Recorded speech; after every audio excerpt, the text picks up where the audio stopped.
wala akong masabing specific na product na magandang ibenta or sabihin natin na mabenta. Una, mabenta ang mga product na nag-trending. Oo, mga trending product, gamit, pagkain, damit. Pangalawa, mabenta ang mga product na kailangan. Oo, kailangan ng tao. And I think ang isa pang mabentang product, pagkain. Oo.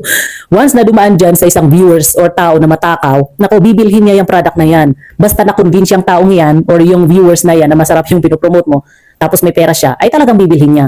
Kasi ang tao, once na may pera, kahit hindi kailangan, bibilhin niya. Kaya ako dun sa isa kong account, lahat ng pwede kong ibenta, binibenta at pinopromote ko. Oo. Lahat na binibili ko, na maganda ang quality, syempre, yung talagang ginagamit ko na kahit 2 taon ko nang ginagamit, as long as maganda pa rin yung itsura, matibay, maganda yung quality, yun ang ginagawa ko ng video or pinopromote. Yun ang aking pinopromote or binibenta. May mga nabili rin akong product, pero hindi lahat, binibenta ko. May mga product din na nandyan lang, binili ko, pero hindi ko siya pinopromote kasi nga, hindi naman siya worth na ipromote. Oo.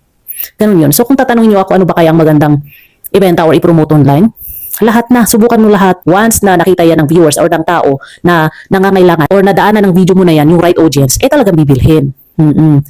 Sa aking experience din, talagang lahat binibenta ko. Lahat ng binibili ko online at talagang sinasadya kong bumili online kapag may kailangan akong bilhin.